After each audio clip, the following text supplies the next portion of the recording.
Bro, Yeah. I need to tell you something. Oh, go on. Don't overreact. Alright, come on.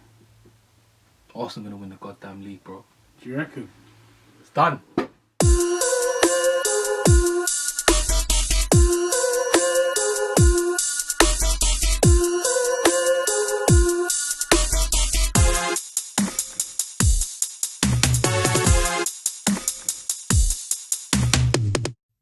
Welcome back, guys, to episode number 57 of the Sweet Science Podcast with your boy, Fat Mouse. Who else we got in here? I'm Cash with a K. I'm not C. Boom. Yeah, what's going on, man? Good week, innit? Yeah, it was a very good week. Very good week and a great weekend of fights. Can't complain. Had boxing, had MMA, whole shebang, really. Absolutely. It's good. It's good fun. Guys, of course, before we continue, we do need you to like, comment, and subscribe. Share this with your brethren share this with your friends because you know it's going to be a good one. So we can just go ahead and skip straight to that. But yeah, back to what we were saying. We had a great week of boxing, great week of UFC, quite a few interesting scenarios which took place. Where should we start? We'll start with one interesting scenario. The glasses. Oh yeah, nice glasses. Thanks, man. Spectacular spectacles. Absolutely spectacular pair of spectacles. Just my eyes a bit messed up right now, and I don't want you guys to be scared and never watch the show again. He takes them off and he's hideous. Yeah, basically, as soon as I take them off, the camera cracks. So, I'm just covering them up in the meantime, just like, you know, how fighters do post-fight to protect themselves from bad photos, I guess, and bad videos. There you go. I always want to look nice for you guys. Professional. I don't know about that. We try. I mean, yeah, I ain't got no glasses. So, yeah. All right, cool. That has nothing to do with anything. Your eyes not messed up. It's not too bad. It's gone down, but it's a bit swelling around it and stuff, you know. Training does that to you, man. Yeah. Training does that to you. All right, boom. Shall we kick off with the UFC? I feel like, okay, let's boom. do that. Let's start. What do we have? Where do you want to start? We had a great card actually. We returned to Brazil. We were in Rio de Janeiro for UFC 283, headlined by Glover Teixeira and Jamahal Hill. Take a bow. For the UFC Light Heavyweight Championship of the world. But on the co-main event, which I think we should start out. Absolutely. Actually, before we get to the co-main event, quick shout out to one of my boys. Great win. Shout out Johnny Walker. Spectacular victory. Good. It was good. It was spectacular for real. He brought back the fun, brought back our favourite dance move, the worm. Yes, he didn't injure himself this time. Yeah, exactly. He did it in one piece. Well done to you for that. That was the main highlight of your performance. Was it? Well done. Not really, but the whole shebang. It was a good one. It was a good one. And Paul Craig is a very good fighter. Very tough, very durable, very good on the ground as well. But he kept it standing, landed a beautiful left hook, I think it was, and then finished him off on the ground. Referee jumped in. Is that how it happened? Yeah, because I'm not gonna lie. All I remember from that is just Paul Craig just grabbing at the leg and he's just getting weighed in from the ankle. Boy, it was vicious. That was good. Shout AKA Thailand and shout out Johnny Walker. What's your message, bro, to the fans? What's up, my man? I'm here training every day. Those lessons, those Muay Thai sessions really came into play in that fight. But yeah, co-main event. We had the fourth encounter between these two men. They're probably getting sick and tired. Let's hope it's the final of four. Yeah. Let's hope it's the final encounter between it is now anyway. We know this, but yeah. It should be anyway. You never know with the UFC. We had the highly anticipated clash between Deiveson Figueiredo and Brandon Moreno for the UFC flyweight title. And it was a bit of a different fight, I guess, because the first three were just all out wars, back and forth. Going into the fourth fight, it was 1-1-1. Yeah. Which means one win for either man, and one draw. So we went into this one, and I guess both men had to devise a certain type of game plan to try and get a clear-cut win, you know, because they've all been close. They've been good fights. Yeah, at this point, you want to make it a convincing win, whoever gets it. You want to do it with, you know, just you want to put a seal on it. You get me? Exactly. You want to put a stamp on it and just seal it off and send it off, and that's it. Ride off into the sunset. But both men kind of came out cagey. It was weird. I mean, it worked, I guess, in certain aspects. It was more of a technical fight than the last three, because they were just brawls, all out brawls. But Brandon Moreno came out and tried to grapple. Mm-hmm. Came out trying to shoot for the legs and try and take down Deiveson. Whereas, in my opinion, when we were watching it, I said to Miles, Deiveson looks a bit. You said gun shy. Yeah, he was a bit reluctant. He was a bit reluctant to engage, and I thought that too. I'm not gonna lie. I was like, for the so-called God of War, for the so-called hardest hitter in the division, he's not hitting. Yeah, exactly. You know what I mean? He wasn't throwing enough punches or kicks. Really, there's just not enough strikes activity coming from him. There's not enough activity. Whereas Brandon was, again, compared to their threes, it's always difficult when you're comparing to your last fights, and all of them have been classics.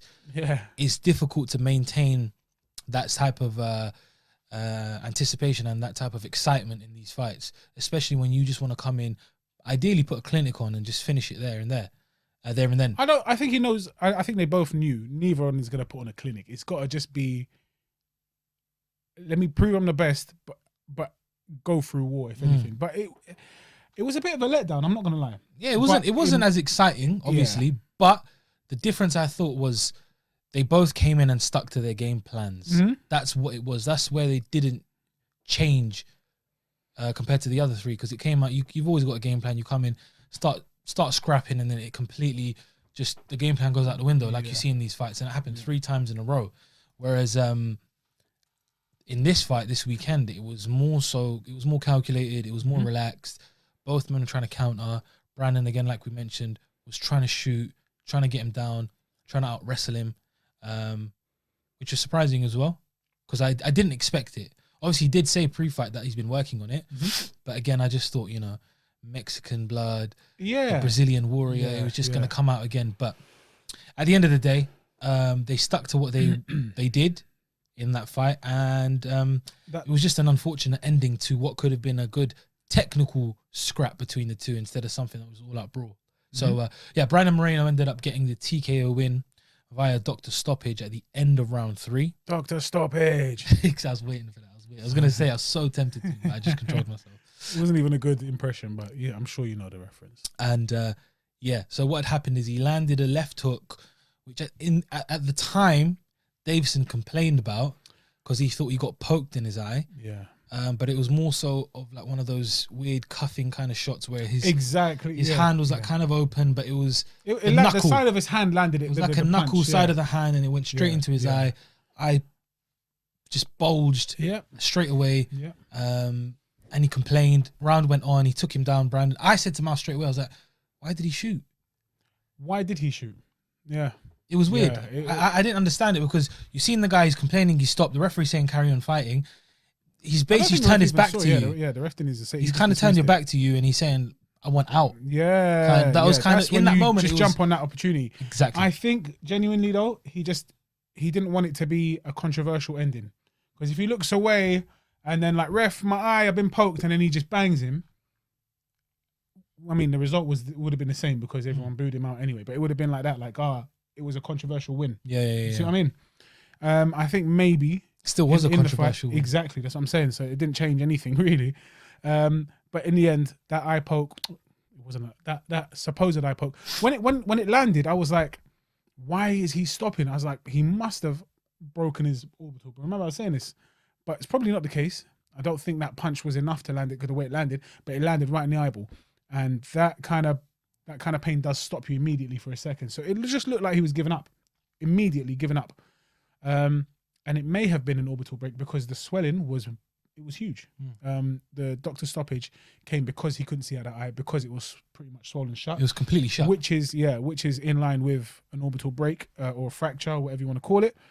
And from most fighters who do break that, who do suffer that same injury, they just say in the moment, you just feel like you can't carry on. You just can't, Billy Joe with Canelo. It's just an immediate I can't carry on. 100%. And it's your eye. It's very, very precious. Do you get it? Of course. It's a scary thing. It's not like I'm not saying any injury in sport is bad, but but like a cut above your eye, minor cut here, cuts, minor bruises, even like things like I know they're painful, but like broken ribs, etc. if you lose your eye, That's mad. that's your That's career mad. gone. You're That's done. mad. Even broken legs and stuff. Sometimes, in most cases, with technology now, with doctors, with what we've got, nutrition, etc., most of these fighters can come back, and they all do. They all tend to do. And some come back better than before. Yeah. Whereas, you know, you get a serious eye injury, most fighters don't ever come You back. can't, because it just changes you mentally and literally physically. So Unless you're Michael Bisping. oh, that guy. Then you don't even need In an my eye. head, I was thinking to even mention it, but yeah, that's mad. It's crazy. It makes you appreciate how insane he was as a fighter. But yeah, man. I think this rivalry kind of hit its stagnation. I think it's just done now. It was anticlimactic end to it. It was. But we had 3 amazing fights before that. The 4th one kind of put the seal on top. It's finished now, and they move on. Obviously, Moreno moves on to carry on defending his title against the next up and coming challengers. And it looks like what Deiveson did say in the post fight interview with Daniel Cormier. He's had enough of this weight division. He's going to be moving up, and yeah, man, I'm excited to see him in the bantamweight division. There's a lot of killers. There is. It's going to be a very different dynamic, him being there, because they're all big. And that was, I mean, obviously his power was massive in that division. And to have that... Do you think he was weight drained? 100%. I mean, I don't know about... I mean, he always this struggled fight, to make but weight. Exactly. In every... Listen, when he says, I can't do it anymore, you know that it's a struggle. Yeah. You get me? It was crazy because in the post fight, he didn't even seem disappointed he lost or upset or angry. He It just was more. knew. It was relief. Yeah. It was like, it's done now. Like it was weird because, you know, I thought we would have been more annoyed about the doctor stoppage or whatnot, but it was kind of like, okay, it's done now. Whatever happened, happened. I've been champ here. I've done it. I'm moving on to bigger and better things right now. I can't be bothered to keep doing this and killing myself to make this weight. I think bantamweight actually opens up more better doors for him because he gets bigger fights, some of the best guys, and he can challenge them as well and can cement his place as one of the best fighters of our generation. If he does decide to become, well, if he doesn't decide, but if he becomes a champ in 2 divisions, especially with the likes of Peter Yan, Aljamain Sterling, Sugar Sean O'Malley there, you know, your boy Sugar's enemy, Chito Vera. There you go. You know, you've got good fighters, Corey Sandhagen. So wow, it's a it's an stacked interesting- division. yeah, it is an It's a interesting stacked division. So I'm excited. How do you think he'll fare up there? I don't know yet, man. I tell you why. He's got devastating power, a lot of which is because of his weight. So once you go there, they're all big now, and they've all Peter Yan. Oh my days! If these 2 are some of the most complete fighters, Peter Yan, whatever you want to call him, and Figueiredo, they're both very complete. So, and power versus power, these 2, it's like wow. Like, do you see what I mean? So I'm excited to see how it goes. It's an interesting point though, because as Peter Yan is now getting a little bit older, suffered a couple losses back to back, controversial but still back to back losses. He's starting to drop in status and on the actual status, isn't he? So in the what's it called, man? Rankings. The rankings. Thank you. Flipping out. My vocabulary generation is whack now. I don't know what's going on, but yeah, in the rankings he's starting to fall, and as a result, I think that's just knocking him. I think it's knocking him. I think he'll be back though. He's got a fight lined up with Valishvili, exactly, which is not a fight you'd expect because that's a warrior. That's a risky fight for him. Exactly. So let's say he loses another now. That's 3 in a row. Yeah. He's liable to get cut. But really, he won't. But he's liable to get cut. The fact is, as well, it's so crazy about it is he's so good as well. He's an elite fighter. But I mean, they're all good in that division. I just think, he will struggle. Deiveson Figueiredo will struggle at bantamweight with the likes of Aljamain Sterling there because of the wrestling. Yeah. I think Aljo will hold him down and kind of, I don't want to say ragdoll, but I think he will ragdoll him. Dominate. Yeah, he's gonna assert his dominance, and you're gonna see a difference in what he's used to. But yeah, man. I mean, I'm looking forward to seeing him enter the bantamweight division and see how he fares. As for Moreno, congratulations, sir. Well deserved. To be honest, he was up on the scorecard anyway, right? He was I think 2-1 anyway, right? Correct. I think it was 2-1 on the judges' scorecards. I had him at the time of the stoppage. Say it was about. I had it 2-1, 3-0. I didn't see Figueiredo winning that fight. I didn't think he got going. I didn't think he. I just don't think what I think could have given it to him a few times. So he was very close to a submission. I think twice. One was the heel hook, innit? That one there was very close. He had him in 2 guillotines, bro. Am I wrong? No, it was twice. He had him in a guillotine, and they were quite tight right at the very beginning. Within seconds. Yeah. Within seconds. In fact, because Moreno shot straight away. Early on, I missed what happened, but Moreno shot right at the beginning, and immediately he just said, no, that's not happening. Went to the ground, had him in the guillotine, was not close to submitting, but it was dangerous. It was dangerous for Moreno. Then it happened again with a shot. It's like he was just ready for this. It's like Figueiredo was just prepared to not let him try this new crease that he's trying to implement. Do you get me? And then another one was the ankle pick. So he shot for the takedown, took him down, and then again Figueiredo grabbed his ankle and just went for that. Very, very close to losing 3 times. But really close, at least that one time. At least that one time. I mean, he was put in dangerous situations. You could see his face was in pain. He was ready to tap, but he was not prepared to tap. He was grimacing, So yeah, that was good show. Again, heart from Moreno. He won in the end. Slightly not controversial, but like you said, anticlimactic. Boom. Definitely the best man won, or the better man won, and it was deserved. So boom. Yeah, happy to see that. And then moving from one Brazilian champion to another, we go to the main event. He's not champion anymore, is he? He wasn't. Not. He wasn't even champion before. He wasn't, but he was, yeah. But when I say champion, I mean, heart of a champion and former champion. Like you've been a champion. But yeah, Glover Teixeira took on Jamahal Hill for the vacant light heavyweight title. The title that Yuri Prochazka vacated due to the injury. What was it? Shoulder injury. Shoulder injury, exactly. So yeah, the title that he lost in the previous fight, got a chance to win it back in his next one, and took on a very, I'd say, very underrated, underappreciated Jamahal Hill. I don't know if why is he underrated? I think he's underrated. I think people have, because he went. But that's what I mean, though. But that's what I mean. It's because of the him being lesser known and the fact he does lesser. He's underappreciated. He's underappreciated, and people don't realize his skill set.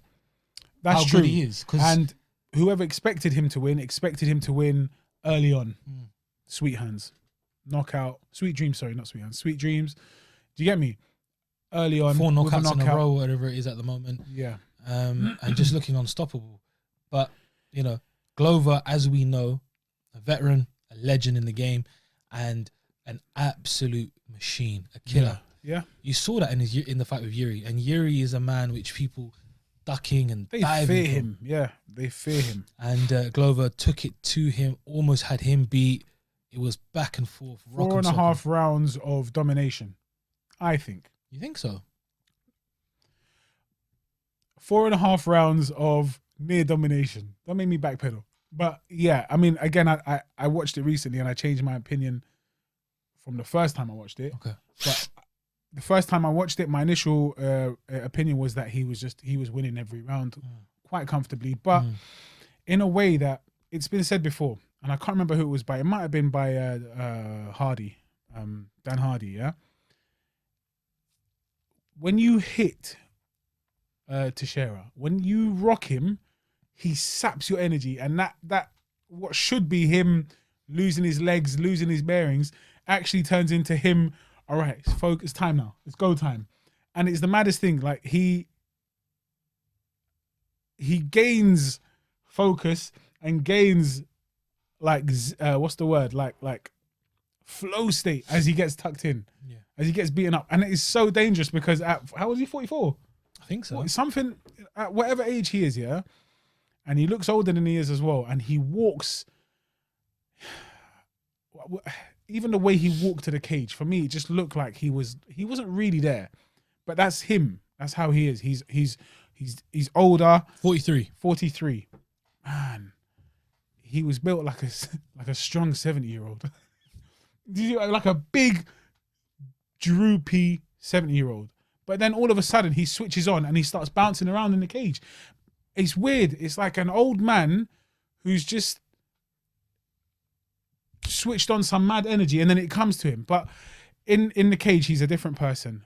And yeah, he just took a beating, man. Yeah. He took a beating. His face, his appearance changed several times. His face was a crimson mess at the end of it. It was bad. It was. So if you don't know the result, Jamahal Hill won a very, very convincing and dominating unanimous decision to become the new champion. Yeah. Very well deserved. It was tough to watch. It was really tough. Tough to watch. Oh, man. I was looking at Mouse throughout the fight and I was like, how is this happening? Why? Just stop it. Someone stop it. Literally, I'm thinking this needs to stop. This is not nice. Like, yes, you've got a heart of a heart. You get me? You've got a heart. But this is not how it should be. The ref needed to get involved. I don't know what Mark Goddard was on, yeah? But he was just not budging. It's like, okay, you're fighting for the title, I understand. But you're also, at this point, it looks like you're fighting for your life. You get me? It's too much. It's too much. I thought it should have been stopped. I know his corner would never have stopped it because they're all monsters like that. It's a difficult situation to be put in because you're in Brazil. Yeah. You're in your home. Yeah. And it's a title fight. And it's a dream come true. So you're stuck in a situation. And it's Teixeira. He can come back from these situations. Yes, I know, but like, because you can come back doesn't mean you don't see what effect it's having on your brain. Do you get me? Of course, because like he was smashed, bro. No, I understand. I don't disagree. I think it could have been stopped several times. I think I'm a soft referee because I'll just stop it as soon as he looks like. No, but he was cut up. He was bruised up. Excuse me. He was cut up. He was bruised up. He was taking an absolute beating. It was so bad to watch. Yeah. It was so hard to watch. I kept seeing the knees connect, the elbows, the punches, kicks. Everything that Jamahal was basically throwing was landing, and it was with mean intentions. He wasn't throwing little pity-patty shots. He was throwing everything to put this guy down. Yeah. And Glover would not go anywhere. Jamahal Hill must have been doubting himself. But that's what I'm saying. After like the first 2 rounds, all right, cool. You're like, all right, maybe he's still fresh. You're getting into 3, 4, 5 with a 43-year-old made of? Yeah. Cut up, bleeding, bruised, all over the gaff, and you're thinking to yourself, bro, why is this guy not going anywhere? He's not taking a backward step. Yeah. He's not stepping back. His face isn't changing, as in like his physical, his facial like expression. Yeah. But his facial features did get they got. Did you see the post-fight picture? No. Really, bro. I'm worried. Might as well have been a mummy. Could have covered him up in tissue. Oh wow. It was bad. I want to see that, man. Oh, we'll put it up. Yeah, 100%. And it was a clinic from Jamahal against someone who is very well rounded, someone who's got power, someone who could submit you, someone who can dominate you, and someone who, again, like we said, he's a veteran in the game. He's a legend. He's so good. People don't understand. He's got better as he's got older. Jamahal was amazing in the takedown defense. Oh wow! Every single shot. Please, can we have a little round of applause for that takedown defense? Because it was 15 or 16 takedown attempts and maybe 2 successful.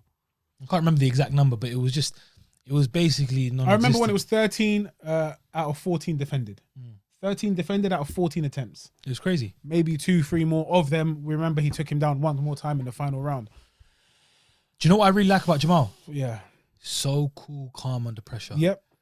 He's so relaxed. There's no nervousness, no anxiousness, no let me go all guns blazing. No, he was composed. He was composed. So composed. He's landing shots. He didn't get carried away. You can see them stinging. Stuff, obviously, he's not like Glover's not falling all over the place where you want to jump on him and straight away. But in that case, some people, especially in their first title fight in a big place, surrounded, pay-per-view, you're thinking to yourself, let me go running in and finish him off, flying knee, whatever. But you know what?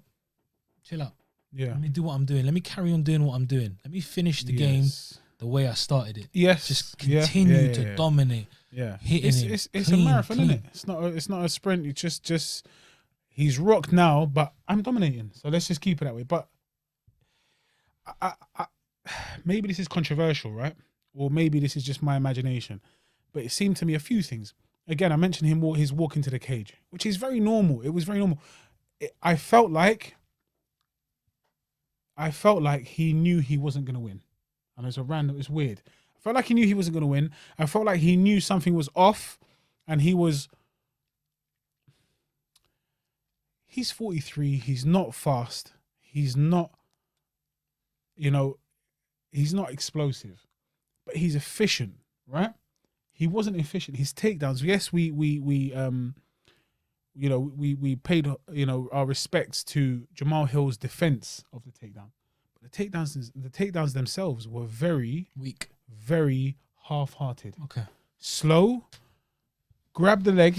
Most of them were single legs. Grab the leg, and then Jamahal Hill didn't even sprawl. It was like a 10% of a sprawl. But because he was fast and it was instinctive, he's not Teixeira wasn't fast enough to follow through. Does it make sense? So yes, 13 out of 14 takedowns stuffed, but those takedowns were half-hearted. And I don't know if this is my imagination, but it just seemed like they were not there was no conviction behind them. Mm-hmm.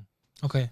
Do you get it? Yeah. And then when he did the second takedown that was successful, which was in the final round, I believe, he followed through. Yeah, exactly. He followed through, and I was like, there you go. This is what he needs to do. As soon as, because Jamahal Hill, he would kind of just shuffle his hips back a little bit and straighten up his legs a bit. Wiggle his way out. But it was a very basic attempt at a sprawl. Not basic. I don't want to sound like I'm taking anything away from him, but it wasn't, like there was no struggle. I paid attention to this because I was like, you need to step again and actually follow through with that attempt. It was a half-hearted attempt. And when he did, follow through, he took him down successfully. Yes, he still put up a fight. Yes, he still almost stuffed it, but he took him down in the end. It was very, very strange. It was very strange to see. I just think he felt slow. I think he felt like he was no longer in that league. I genuinely think his mind told him, this is it. I mean, obviously in the end, we know he retired, and it was quite a sad moment, but it's a natural thing, isn't it? He's not going to make a title run again. He's just lost to Jamahal Hill, who was kind of, yes, he was the favorite, but he wasn't. There were far more worthy people of taking that fight and winning the belt, or fighting for the belt. Obviously, yeah, I just think he knew it's not for him, and so he went into that fight knowing I'm very unlikely to win this fight. But he just held beatings. I'm conflicted because if that's how you felt, then you could have just let the ref. He wanted to go out on his shield, but he knew he was going out on his shield. Does that make sense? He knew he wasn't going to win, or he thought he wasn't going to win. So if you think it, you know it. You get me? Then it just didn't happen. This might sound weaker, but you can take a small win from getting out 5 rounds and making it to the scorecards. I know it's not like in Warriors Code and in Fighters Code, you want to go out in shield all the time. He did go out in shield, like you said, as well. Yeah. But, he managed to take that beating. He managed to, and it's not a good thing. I'm not saying it in a good way. No, but yeah. What I'm trying to say is, it shows, even at 43, even in the condition he may have been in pre-fight, post-fight, whatever it is, he's still got the heart to go through that situation, to be absolutely demolished. Battered and bruised and beaten, a beaten man. Probably from second, third round, he knew it was done. Yeah. And still said to himself, there's no way. Even if you're going to beat me, you have to kill me. Yeah, but he it's a way. He didn't do enough to make me say that. I don't know, man. He got crazy. battered. No, he did. Being durable isn't enough. Being a punching bag isn't enough. No, I get that. But what I'm trying to say is, my point is, it's a small victory for him in his mind. Yeah, I didn't win the fight. CTE is not a victory. Forget that. No one thinks about that in the moment, though. What I'm saying in the moment. That's the whole point of the ref. Yeah, I know, That's but what I'm saying. talking The ref about should have him. got involved. Forget the ref. I'm talking about him. The ref could have jumped. What's he going to say to the ref? Stop it. Of course Stop he's the not. fight. Yeah, well, yeah, he could have. He could have. He could have said, I can't take this no more. Who's going to say that? The ref has to say that. Exactly, but I'm saying for Teixeira, I understand. his personal victory was, you know what? I'm not beating this younger, fresher, quicker fighter. But I'm gonna stand my ground. Exactly. You know what? If you're gonna down. lick me down. But I'm gonna get to the end, bro. Whatever. Do my little post fight interview. Not be knocked out. Not say being carried out on a stretcher. Yeah. Exactly. I get the whole thing after. It's terrible. Obviously, you don't want that. No one like likes you that. said, it was a painful watch. It bro. was so bad. I didn't want to see it. I didn't want to see it because he's such a good guy as well. Yeah. Makes it harder. You know, if you beat up someone no one likes, God, kudos to you. Carry on doing it. But yeah, the post match and what he said as well was like he called over Jamahal, which was amazing. Yeah. Such a beautiful scene. Called over Jamahal, spoke to the crowd in Brazilian because obviously when Moreno had left after beating Figueiredo, got booed. It was so loud in his post. You couldn't hear Moreno. Got booed. They were throwing stuff at him, drinks, food, whatever. When he was leaving, he had to run out with security. And then Teixeira said, even though they didn't actually leave together, they ended up walking out separately. Teixeira said, listen, pay him his respects. He beat me fair and square. I'm paraphrasing here. But he's going to walk out with me. Do not throw anything on him. Don't do anything silly. I don't think they had anything left to throw, to be fair. Yeah, they threw it all up. Everything was dashed at Moreno. Yeah, exactly. But yeah, it was nice to see the sportsmanship and the sort of the passing of the torch. And again, thank you to Glover for a very good career. Yes. Very fun career, exciting career. And it proves even at that age, because he did win the title at 42, you're never down and out, man. Not, man, you're not. Even now, like, him losing that fight doesn't... I just don't think... he's still he's a legend. He's an absolute legend. And everything that you said about him is true. I just feel like if the ref stopped it, maybe could have saved... Of course. Some brain cells. Yeah, of but course. Again, I'm not in his situation. We don't know. But yeah, no, I agree. And it's crazy. I always say this. Excuse me. Always say this. Mouse always says it. Styles make fights. Mm-hmm. And I guess if you just look at it at face value, Yuri and Jamahal, you'd say Yuri is probably the better fighter. Yeah. Just at face value. I'm not saying he is the better fighter. They both got different skill sets and they're both very good in their own ways. But Yuri went life or death with Glover, whereas Jamahal absolutely destroyed Glover. Yeah. Which, the game plan was perfect. Yeah. The game plan was perfect. And that's why I say always styles make fights. People do not understand this, but it's so true to the core of it. In any combat sport, styles make fights. And Yuri is more of a madman. He takes more risks, takes more chances, and he's more open and susceptible to being taken out or submitted. Whereas you saw the difference with Jamahal, cool, calm, collected, carried on doing what he had to do, stuck to the game plan, pieced him up, and won fairly comfortable. But then does Jamahal beat... It was very comfortable.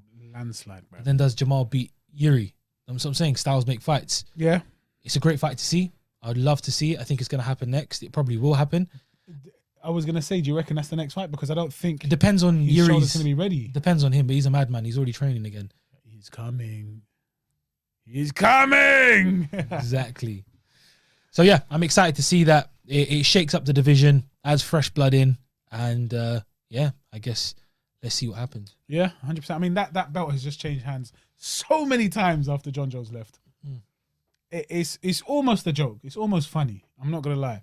But it is nice to see some parity rather than just defend the title. It did get boring. He stopped losing fans, John Jones. He stopped losing fans. He started losing fans because it's just like, you know the outcome. You know what the outcome's going to be. Yeah. Some of them, again, controversial. Last few fights, maybe, but... Yeah, exactly. Still, good to see that, though. Well done, Jamahal Hill. Very emotional recipient of that belt. He could barely talk. He was crying, crying. He was sobbing. And, after for somebody who's just beaten up a man for 5 minutes, that was mad to see. Just sobbing. And he put his heart and soul into it. And 100%. He betted on himself. And there you go. Well done, mate. Congrats, bro. Congrats. Good performance. But yeah, then... we take a quick flight? Might as well catch a flight back to the ends. Is it a quick? Brazil to... Rio to Manchester? It's not a quick one, but, we did it quickly. we'll come back over to Manchester. Come back over. We'll come back to the UK, and we'll go over to the AO Arena where we saw again another highly anticipated grudge match. You could say it turned into that between Chris Eubank Jr. and Liam Smith. I told you it wasn't a grudge. No, it wasn't a grudge. It wasn't highly anticipated to me. I didn't mean it like that. As in, like, obviously, it's a fight that I wanted to see. I just, after the Conor Ben Eubank Jr. build up, I was so on seeing it. I lost faith in boxing for a minute. Do you get me? But what a fight. I mean, what a build up, actually. Filled with controversy. I need to probably take a leaf out of Eubank Jr.'s book and tattoo some hair onto my head. I got the beard, that's fine. You know, I'll do that. That's fine. I'll take that. But as for the tattoo, I might have to just run one of those. I'm not gonna lie, I'm not a fan. I am not a fan of that shiny plastic looking. You know, it's just like someone marked a balloon on a balloon. Like, it doesn't look great. But the pre-fight, the press conferences were interesting. Fireworks. They got very personal, very controversial. When Liam Smith, it should have been taken with a pinch of salt, but Liam Smith was basically asking Eubank Jr. if he's gay, if he had something that he wanted to share with everybody, like, you know, that's what he was to come out. So that's what he was insinuating. Yeah, basically. I mean, you can try and sugarcoat it and hide the fact. He wasn't gonna come out and say it outright. He's not that silly enough or stupid enough to come out and be like, you know, this is what you are, and, you know, and try and shame him. Yeah, it's impossible to do that. And he's experienced enough. He's been in enough big fights, and, you know, listen. Trash talk is trash talk. The current climate, you know, it's just you're smart enough now anyway to know that's going to get you in trouble. But again, like Miles said, trash talk is trash talk, and it was a bit of goading. It was a bit of fun. It was a bit tongue in cheek. But obviously, you can't control the way certain people feel about certain topics. It's impossible. Yeah, can't please everyone. Yeah. Some people from the LGBTQ community might have taken offense to it. Some might have seen it lightheartedly and taken it as a joke. That's true. Some people who aren't in it might have been like, "That's disgusting. That's terrible." And some who, again, are straight, might have been like, "Yeah, it's minor." Listen, at the end of the day, I think it's very simple. It was a minor comment. It was such a minor comment. I think it was definitely blown out of proportion. But what Liam Smith should not have done is wilted. Yeah, I said it. I never said anything wrong. I'm saying, if there's something that you want to tell us, tell us. This is trash talk. This is what it is. You do not watch a press conference if you're going to be upset and offended by anything that I say. Do not watch a press conference, because this is my job. Part of my job before I go into the fight is to get under his skin. Okay. Here's where I will get under his skin, and you will watch it. And if you don't want to watch it, don't watch it. Okay.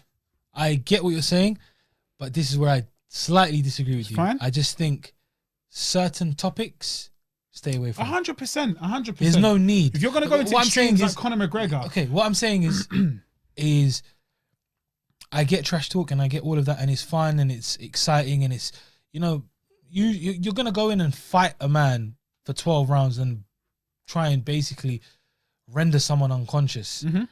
You know, you want every advantage you can get. So exactly. If you want to get him riled up and you can't think properly, you want every advantage. You want to come across as the smarter, slicker man. It's egos. Yeah, It's egos involved in yeah. fighting. No matter what anyone tries to say, every single fighter, especially at the elite, has ego. Yeah, has an ego issue to deal with. That's how you get there. You have to have an ego. You have to. If you want to be the A side, you want to be that man, you want to be the man or the woman, the top dog, the top fighter. There is top the person. Sorry. You've got to have some sort of ego about you. But again, what I'm trying to say is yep, I get all of that and I understand that, and, you know, in most contexts it shouldn't be blown out of proportion. Because even Eubank in the moment, it kind of annoyed him, but I don't think he took it too personal at that time. I think he kind of I don't know, you know why? Because I think he was more hurt about the beard and the hair. Yeah. I think he was more hurt, so it kind they kind of went into that, fell into It's that. mad, you know. I'm very grateful that I don't have that. Hey, don't talk about my hair, man. I don't give a damn in it. A lot of people do not like the fact that they're bald and they like just accept the thing, yeah. Own it. But that really got to him, and 100% that He did point got to him much more than anything. I was trying to. I'm not some expert in body language or facial expressions at all, but you know, he didn't necessarily show it. He didn't come across like he wasn't going pink in the skin or red and looking embarrassed, and you know. But you can tell. But you can kind of tell there's a subtle change. Yeah, you yeah, get me? yeah. It's like you went there, yeah. A bit of a low blow. Yeah, but that's why he went 20 steps further. Yeah, he went 20 steps further and just destroyed the family. That was crazy. He destroyed the family. Well, if you want to go dark, if you want to, turn things, if you want to go there, then I heard that you cheated on your wife. What a savage! That was nuts. What a savage! That was nuts. What a savage! And then the thing is, that was when you saw the 10-7 round because Liam was just like, "Yo, okay, he's gone." At least I have a girl. at least they got a wife to cheat on. Yeah, what a savage! That's it. He was finished. Or he didn't say that. Or I think he said, "Mates, you haven't even got a girl to cheat," or something like along those lines. But whatever he said, it was just stupid in the moment. It was regardless of all of it. The whole thing was fun, silly, controversial. Should it have happened? Both men probably regretted it. Eubank even said post-fight he regretted it. But again, he's got more to regret. He's got more to regret because he actually Eubank Jr.'s got more to regret because he went very personal and it was literally an actual it has an actual impact on his family life. I think both men went. The other one there, nah, man. I think should have just been taken with a pinch of salt. Not a big deal. I think both men went over the line with it. It's just there's a certain lines you don't want to cross. You shouldn't, bro. As a fighter, hey man, why are you looking at me like that? What are you gay? Are you gay? Yeah, but we're friends. It's different. What? It's different. Nah, man. No, but it's just like you got to understand. But don't get close to me, man. Okay, I don't mean it. It's just whatever, innit? Okay, but we haven't got 1,000 cameras. Yeah. And news outlets and people gonna start questioning you, DMing you, ruining your because you'll get that. You'll get everybody will DM. But that's if you the whole care point. enough, everybody will DM about something. Just shut up and take it. I get it, but Liam's whole point behind that is not necessarily saying you are. Yeah. Are you? He wasn't saying you are or are you. It was more so the fact that he wanted people to jump on it. Yeah. And mind F him. Yeah. Mind F Eubank because it doesn't happen to him normally. Yeah. So it was that. Again, listen, whatever you want to say. Regardless of whatever happened, the fight is going to happen. It's just certain things, your fighters, man, talk about your skills, talk about, if you don't sell pay-per-views, you ain't got fans, that kind of stuff. That's boring though. I get it. I sell more pay-per-views than you. Shut up. Are you gay? I get it, but there's limits though. There's limits. And as a professional, it's not about if it's offensive or not. Yeah. At the end of the day, everything will offend somebody. Of there course, is something to offend everybody. Do you get me? That is true. So why didn't the bald community say, "Oh, don't say that"? No, why did he say that about his hair? He can't control it. It's his genes. Do you get me? I understand. Glad I just defended myself there because No, it's true. You can find offense if you want to find offense in something. Yeah. Of course, always. But again, you just don't have to go there. You don't have to. It's unnecessary. You're just going to cause yourself the problem. That's what I'm saying. There's no need. You're going to have to defend yourself. You're going to have to come out because regardless of what you want to do, you could say, "Oh, I got my shield on. I don't care, blah, blah, blah." Yeah. The only thing it's just long. It's long for you, bro. You got to keep telling everybody, "I didn't mean it." Every interview is going to come up for the next 10 years. If that's the angle you're coming from and you have to just say, "Oh, I didn't mean to offend. I didn't mean," then it's not worth it anymore. Yeah, but then if you're going to be someone like Colby Covington, for example, and say, "I did say it," what? Like, this is what I respect a lot, yeah? Colby and Kamaru Usman, right? I think it's a fight 2 and he dissed his dad. And I thought, right, that's quite far. Kamaru took it with a pinch of salt, bruv. And I was like, he understands. This is just trash talk. This is selling. It's doing us both a favor. No. Perfect. No, it's a very good point. But that's the difference, though. The fighter can take it in a certain way. It's the fans, it's the people watching who complain. Fans need to shut up. But that's what I'm saying. It's not their place to say. Conor McGregor, Khabib. Yeah. You're mad backwards. Rah! What do you mean you can't drink alcohol? Okay? Sensitive. I understand. Tried to get under his skin. Didn't work. A little bit got under his skin, obviously, but all it did was fuel his revenge. Yeah. And battered him. It didn't work for him in the end.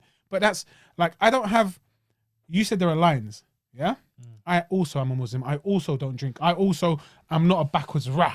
Do you get me? But that is not a line that I have a problem with.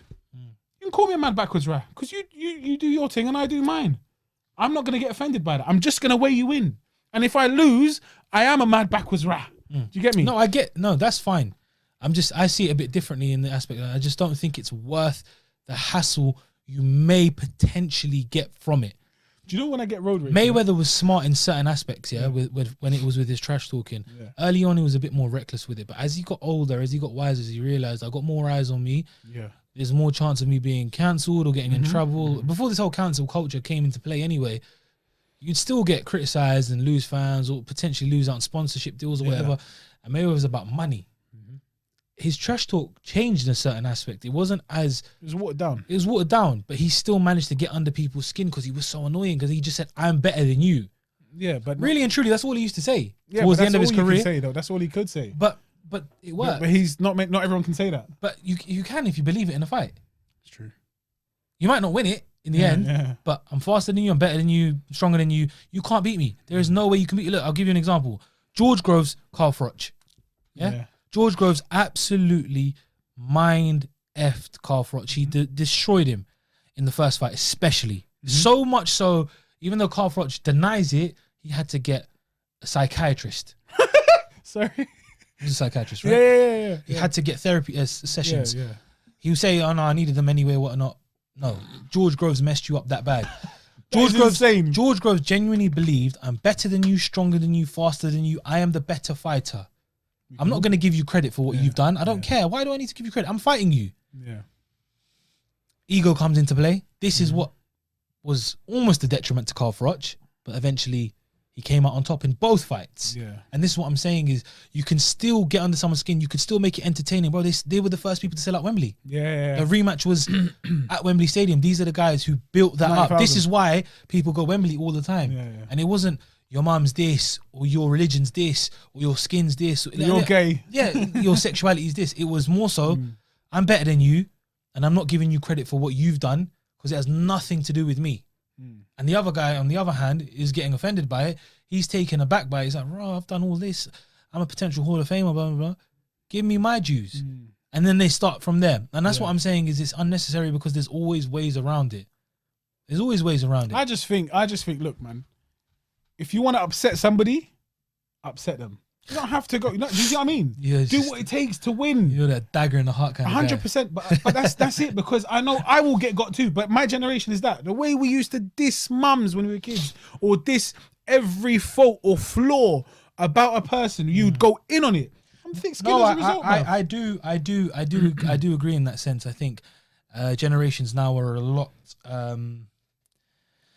yeah, we're softer. Mentally softer. Yeah, they're a lot softer now. And it's mad because...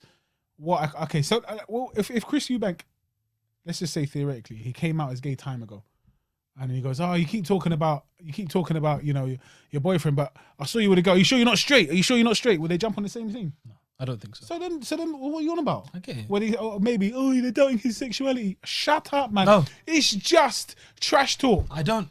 It's just trash talk. Listen, I don't necessarily agree with what happened. You just see what you just but see. I do also see there was no malicious intent.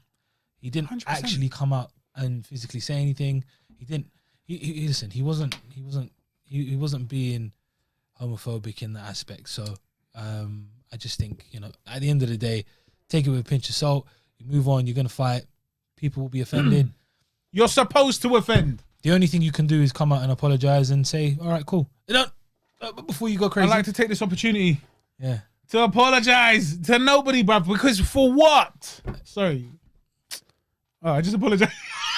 Just said I apologize to nobody, and I apologize to you because I cut you off. Yeah.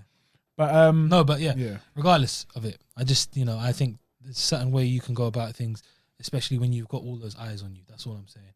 You just got to be a bit smarter in that aspect. Just look out for your personal interest. There's no need to drag your name under the dirt unintentionally. You might not even have the intentions to do so, but the ramifications can sometimes be catastrophic, bro. Right now, anyways, especially in this day and age, it's not fair. Yeah, but life isn't fair. It was a whack it was a whack dig anyway. It wasn't even like an effective dig. Oh, you say that you got girls in your DMs. You always talk about girls, but, you know, are you sure? Because we've never seen you with one. Are you sure you're not gay? Like, bruv, it's so whack. It was the lowest hanging fruit ever.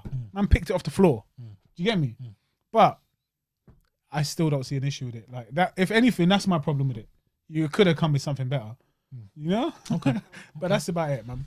It's interesting anyway because that essentially could have potentially put Liam Smith off his performance. Could have, you know, the Eubank low blow about the wife trying to break the home. That could have caused some 2 sleepless nights from Thursday to Friday to Saturday. Sleeping on the couch. Yeah. And it didn't, because Liam Smith ended up in spectacular fashion knocking Chris Eubank out in the 4th round. TKO, referee jumped in. Eubank said he could have continued, but in my opinion, he was could have continued where? Yeah. Could have continued where? After that knockdown, he got up and he was just his legs. Obviously you've never seen him like that because he's never been like that. But it was very much, Zabju da Costa-esque. Yeah. And it was exactly that. So who mentioned it? Roy Jones. He was questioned in an interview after. He goes, "Do you think he got up too soon?" And I said this as I was watching it. He got up too soon. But it's 2 things. It's a catch-22. Either you take your 10 seconds or your 9 seconds to recover and get up and show that you're okay. Yeah? But then you're showing your opponent, "Rah, that really rattled me." But you need that time to get your head together. It's not enough, but you need that time to get your head together. Or you get up immediately and you don't have that experience which tells you you need that time. So you get up immediately, say, "I'm fine," but you're not fine. Either way, you're not fine. You need those 8-9 seconds to show that you're okay. To at least get some sort of bearing. Do you get me? His legs were gone. Then the second time round, after the ref stopped it, he continued trying to fight. You saw this, right? Yeah, he ran to Liam. Who pulled him back? It was either the ref. I think it was one of his coaches. It was one of his coaches, but he was ready to swing. It looked like he was ready to swing, and he pulled that right arm back as it was about to go for Liam Smith because he thought he was still in the fight. Or he didn't know where he was. That stoppage there, I don't think anyone agrees that. I don't think anyone thinks it was too soon. No, except for not him. at all, not at all. And that's his ego once again, because he was not ready to go. I think when he watches it back, which he probably has done by the time this comes out, he will agree with it as well. Because again, no, I think he agrees with it there and then. Yeah. There and then. But he doesn't want to see that because he's that guy. His whole persona is, "I am near perfect. You cannot mess with me. I've not been dropped before. I've not been rocked before." And that's what I was touching on as well. It's mad the fact. Listen, regardless, I've watched enough boxing in my life to understand that anything can happen at any given moment. I've seen people get knocked out in the last seconds of the 12th round. I've seen a favourite get absolutely sparked out. I've seen people absolutely dominate clinics, all of that. I genuinely did not ever think I was going to see Eubank get sparked out the way I did. We didn't get sparked out, but you know what I'm saying. I did not expect him to be in that state.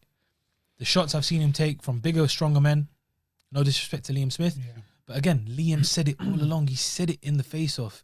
He said it when he sat at the table with Johnny Nelson. Gloves are off. You've never been hurt. You say you've got a good chin. Anybody can be hurt. People with better chins than us have been knocked out. I've seen it. Don't you worry about it. All right, you've got this chin. Cool. Let's see how it goes. Yeah. And he delivered on his promise. He delivered. He said what he was. We didn't actually go out and say, "I'm going to do this uppercut," and then no. He warned him. He pre-warned him, bro. Don't rely on. And it's never happened to me. And this is why I think having an amazing chin, again, is also a catch-22. It's because you can become over-reliant on your ability to take a shot. When necessarily, like the saying is, the best chin in the business is the one that doesn't get hit. You don't want to. No one wants to go out and get hit on the chin. But when you know you can take a shot, there's the fear factor isn't there. And I think in fights, you need a little bit of fear of the opponent. Yes. For your adrenaline, for your own benefit. Because if you don't, then you could potentially get what happens.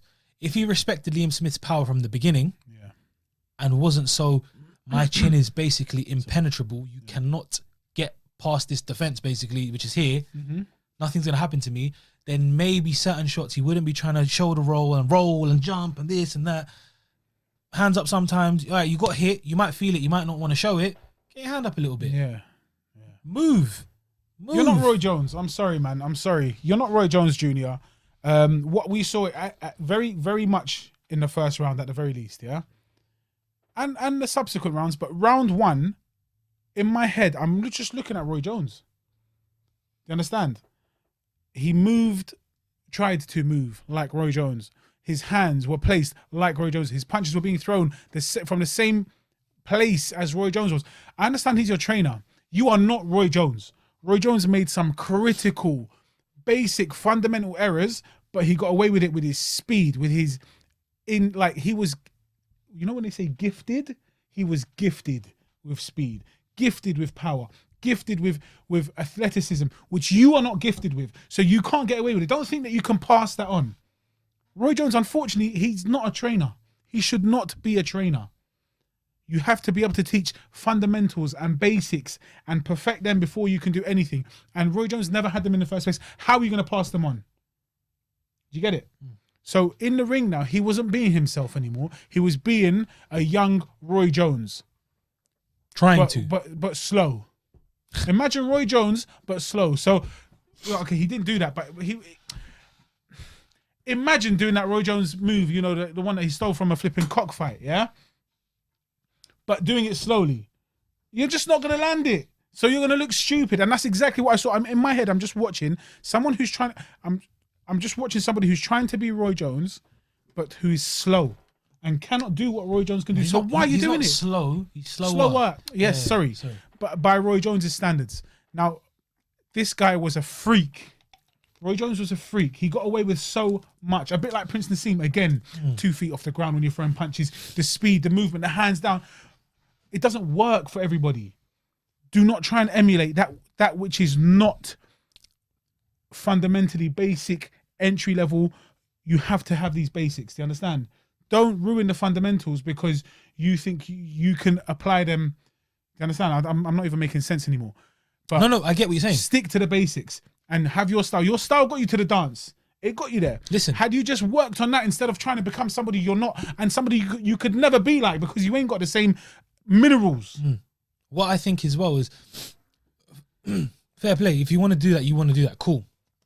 But this is the risk you're willing to take. It's the risk you're running when you fight people of the echelon of Liam Smith. Yeah. You can get away with that when you fight lower level opposition. Do it with them.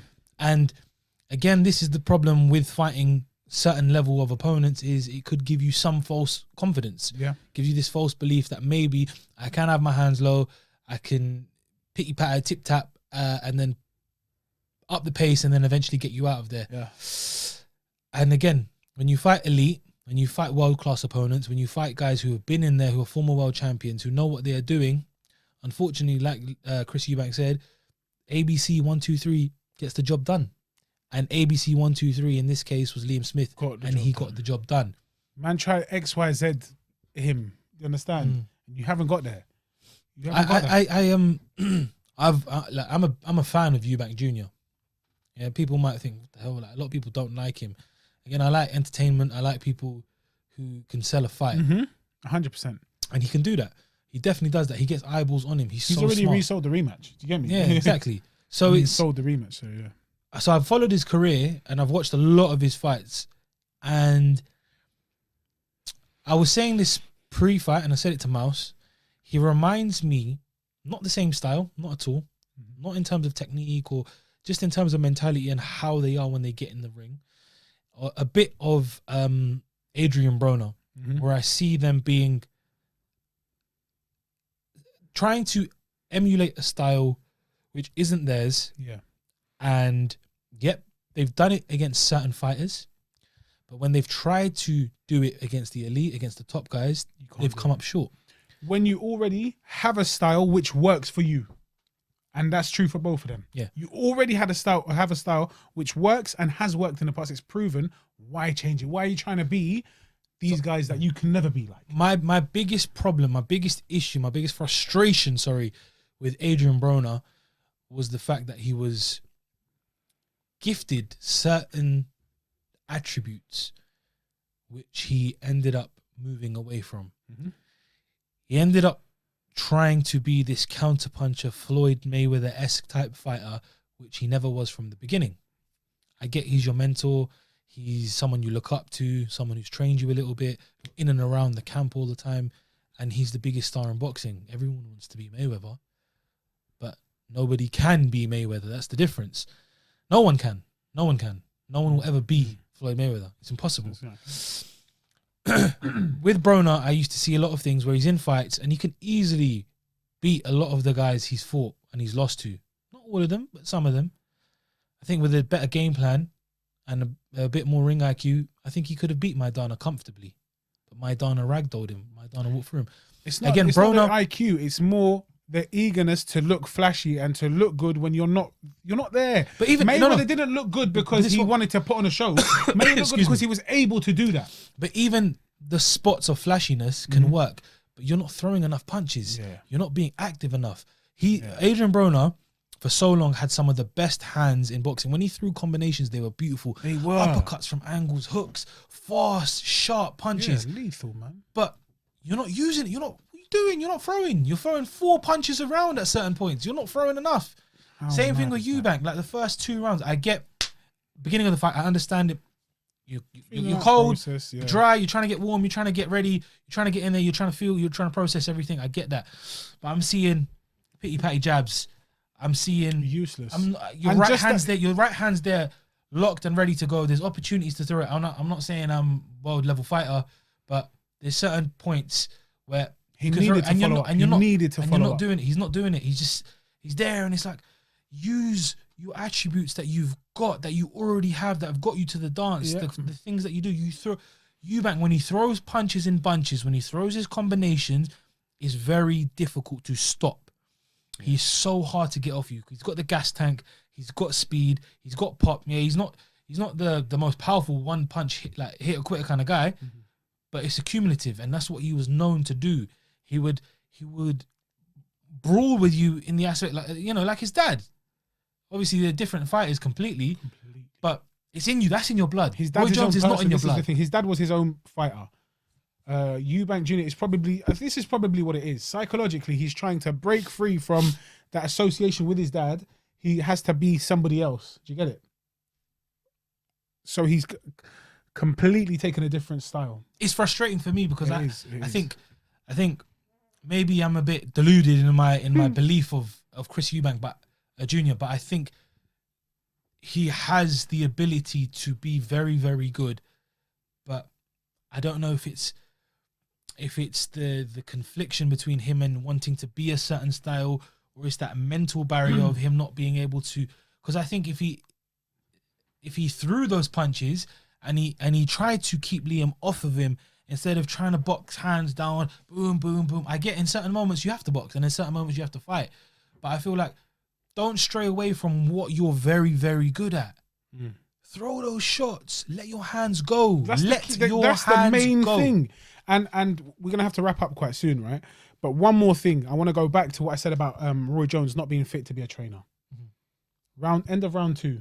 I don't know if you picked up on what he said, yeah? No, I didn't. I couldn't hear it. So it was, I don't know the official scorecards, but it looked like it was the first round was Liam Smith's. Second round was 10-10, yeah? He goes, all right, you having fun? You having fun? Keep doing what you're doing. You having fun? What do you mean? Are you having fun? Keep doing what you're doing. I understand, but that was terrible advice. That was terrible advice, because let's say he did lose the first round. Throwaway round is round 1. I understand. Now it's 10-10, the second one, potentially. You need to start being more active. Not, are you having fun? Are you having fun where? I know I'm nitpicking at this exact, but that comment really stuck with me. I was like, what do you mean? It's too early to get, Teddy Atlas on him, Yeah. But at the same time, what do you mean? Are you having fun? Have the goal in mind at all points. Tell him you need to stay focused. You're not throwing enough. Everybody saw that he wasn't throwing enough. Everybody saw that he wasn't following. Like you said, he had opportunities to throw that right after the jab, and he didn't throw them. So he needed to tell him, don't be shy. Don't be scared to follow up, because the jab is landing. Even if it's not landing, throw something else. You need something to follow that up. The jab is there, but the jab is an opener. Do you get me? What am I now? Am I teaching him what to do? I'm obviously not, but The jab is an opener. And this is the difference in fighters, and this is the difference in the fight. Liam Smith stuck to what he knew, stuck to the game plan, and stuck to what got him to the dance. Like we've said numerous times, what got him to the dance was being, quotations, ABC 1, 2, 3, that basic fighter. Yeah. But that's what was Eubank's undoing in the end, is that guy who stuck with what he knew, came forward, walked you down, hands up, and threw his shots, eventually got you in the corner, eventually had you trapped, cut off the ring efficiently enough to land shots, land an uppercut, land a left hook, scrambled your veins. You've never been in that situation before. And unfortunately, you didn't recover. Even when he did try throw punches, again, like you said, it was basic. So it was the basics, sorry. He tried landing that uppercut several times. And all Liam Smith did was cover up. They hardly landed. For every now and again, but the angle was I liked that. Ooh, but then you look at it again, it didn't land. But I liked that though. Of course, because he's trying more. He's trying more, and he's doing what he's good at. He's doing what he knows. Yeah. He's throwing the uppercut. That was round 3. No, my point was round 3 to take away from Eubank. My point was to say that, like you said, Liam Smith stuck to the basics. Yeah, that's what I'm saying. But that Eubank did that, and that's what you should be trying to do from the get-go. I get the first couple of rounds. Again, it's very, because it's a quick fight. It was only 4 rounds. It's difficult. If this was 8, 9, 10, and you ended up losing it, then it's a bit more like, bro, like, come on, man. You should have stuck to what you knew. You should have done it. But at the end of the day, it was a great performance from Liam Smith. You can't take anything away. He was the underdog. Certain people thought, it would have gone points, but people definitely thought Eubank probably would have won. You know boxing, you understand the sport.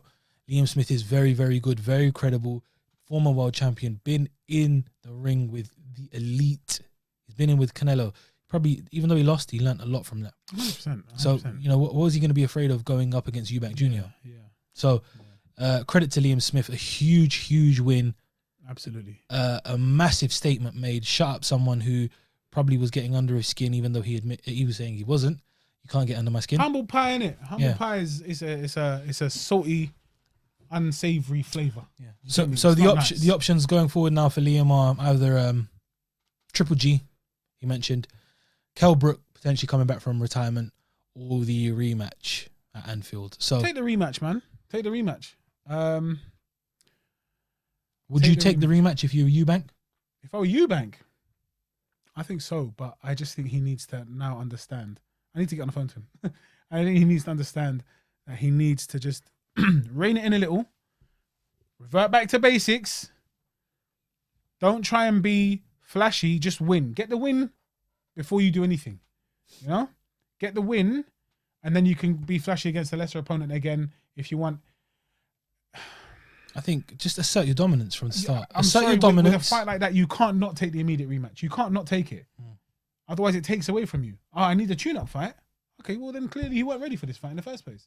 But he wants to prove that he was. He didn't even want to say the better man won on the night. He said the bet.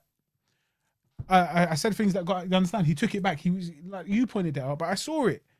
The better man won on the night. He couldn't even finish the word better. He took it back. He retracted it. Come on, man. Good fight. Good performance from Liam Smith. Unfortunately, there's a lot to change and a lot that he needs to improve on for Eubank Jr. And I hope he does. He needs to take that immediate rematch because he needs to prove a point and to prove that he was the better man who just lost. You know, everybody that gets knocked out, it was a punch from the gods. It was a 1 in a million. It was to take it. It happened. This is what boxing is, though. Listen, regardless of the whole situation, maybe it might have been a bit of an act, but I'm not saying it was. But the sort of comments I've seen, he took the L with some dignity. Yeah, no, he did. He shook his hand, and he moves on. I don't think Eubank's the type to lose sleep over it. I think his mental fortitude is greater than that. He seems like a very solid, smart guy, so I think he is losing sleep. I think he's saying, "Why did I let that happen?" No, I think the natural and how did that happen? I think the natural losing sleep, like, oh damn, like how did this happen? I should have beat him. Yeah, but I don't think he's gonna be. I was gonna say pulling out his hair. He ain't got any. He's gonna be rubbing off his tap. But you know what I mean, like killing him, and on the inside he's like, he's not gonna. Okay, fair enough. He's just gonna say, "Let's get it back." Yeah, basically. Basically. let's get Obviously, back. he'll be frustrated Let's he get lost, back. but I don't think he's going to be killing him inside. But I think he will take that fight. He has to. He has to. Guys, this has been good.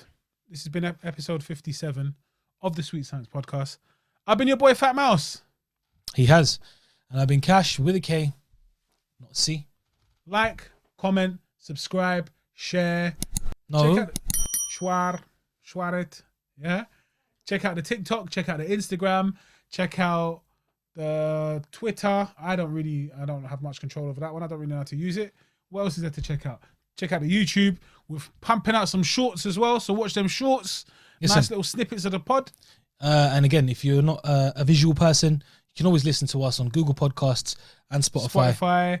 Apple, a whole bunch of them. I'm not gonna lie, I don't know them all. I probably should get to know them all. We usually just put the link to the Spotify here, but what I might start doing is put the link to the Podbean platform, which is it allows you to listen on whatever you want, basically. Okay? Everything will be in the description below. We've been the best podcast around. Thank you very much, and we'll see you lot next week.